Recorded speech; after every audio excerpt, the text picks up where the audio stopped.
ನೀವು ನಿಮ್ಮ finance department ಇದೆಯಲ್ಲ, ಅವ್ರಿಗೆ ಇದ್ರ ಬಗ್ಗೆ ರೈಟ್ಸ್ ಇರಬಾರ್ದು ಅಂತ ಹೇಳಿದ್ದಾರೆ. ಯಾರಿಗೆ ರೈಟ್ಸ್ ಇರಬೇಕು? ಮಾದೇವಪ್ಪ ಪತ್ತೆ ಇಲ್ಲ.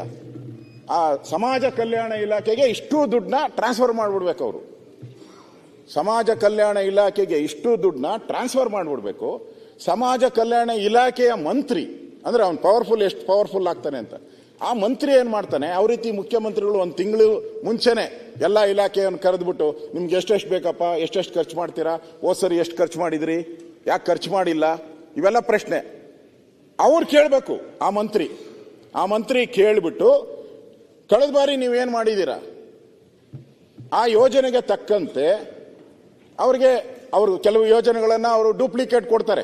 ಯಾವುದೋ ಈಗ ಹೇಳಿದ್ರಲ್ಲ ಬಸ್ಸಲ್ಲಿ ಓಡಾಡೋಲ್ಲ, ಅಂಥವಕ್ಕಲ್ಲ, ರಿಯಲ್ ಆಗಿ ಆ ಜನಾಂಗಕ್ಕೆ, ಆ ಕೇರಿಗಳಿಗೆ, SC ST ಕೇರಿಗಳೇನಿದೆ ಆ ಕೇರಿಗಳ ಜನಾಂಗದ ವಿದ್ಯಾಭ್ಯಾಸ ಇರ್ಬೋದು, ಅಭಿವೃದ್ಧಿ ಇರ್ಬೋದು, ಕುಡಿಯೋ ನೀರು ಇರ್ಬೋದು, ಶೌಚಾಲಯ ಇರ್ಬೋದು, ಅವ್ರಿಗೆ ಹಣವನ್ನ ಕೊಡುವಂಥದಕ್ಕೆ ಆ ಇಲಾಖೆಗೆ ಕೊಡಬೇಕು ಅಂತೇಳಿ ಕೇಂದ್ರ ಸರ್ಕಾರ ಅವತ್ತೇ ಹೇಳಿದೆ. ಕೊಡಿ ಈಗ, ಅವಾಗ ಈ ತಾರತಮ್ಯ ಕಡಿಮೆ ಆಗುತ್ತೆ. ನೀವು ಕೊಟ್ಟಿಲ್ಲ.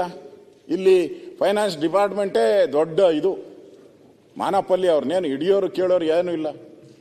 ಅವರೇ ಎಲ್ಲ ಮುಖ್ಯಮಂತ್ರಿಗೆ ಅಧ್ಯಕ್ಷತೆ ಕೊಟ್ಟು ಎಲ್ಲ ಬರೆದು ಕೊಟ್ಬಿಡ್ತಾರೆ.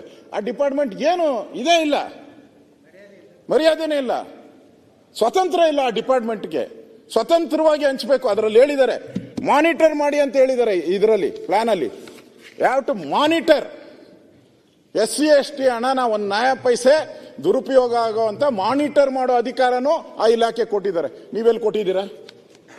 ಸನ್ಮಾನ್ಯ ಅಧ್ಯಕ್ಷ, ರಾಜ್ಯ ಕೊಟ್ಟಿದ್ದೀರಾ? ಮುಖ್ಯಮಂತ್ರಿಗಳ ಅಧ್ಯಕ್ಷತೆ ಕೊಟ್ಟಿಲ್ಲ.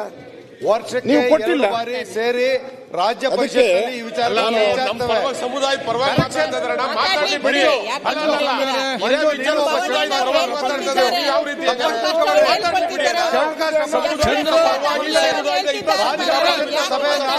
ಮುಖ್ಯಮಂತ್ರಿಗಳು ವರ್ಷದಲ್ಲಿ 2 ಬಾರಿ ಕರೀತಾ ಇದ್ದಾರೆ. ಮಹಾರಾಷ್ಟ್ರ ಮತ್ತು ಆರ್ಥಿಕ ಇಲಾಖೆ ಪರಿಶಿಷ್ಟ ಜಾತಿ ತಮ್ಮ ರಾಜ್ಯಗಳಲ್ಲಿ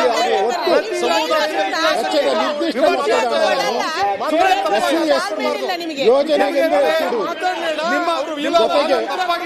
ಅವು ತಮ್ಮ ರಾಜ್ಯದಲ್ಲಿರುವ ಪರಿಶಿಷ್ಟ ಜಾತಿ ಜನಸಂಖ್ಯೆ ಆಧಾರ ಇಲಾಖೆಯನ್ನು ಬಜೆಟ್ ಸಂದರ್ಭದಲ್ಲಿ 5 ವರ್ಷದ ಯೋಜನೆಗಳು SCPTS ಪ್ರತಿಯೊಂದು ನೋಡೇ ಮತ್ತೆ ಬಜೆಟ್ ತಯಾರು ಮಾಡಿರೋದು. SC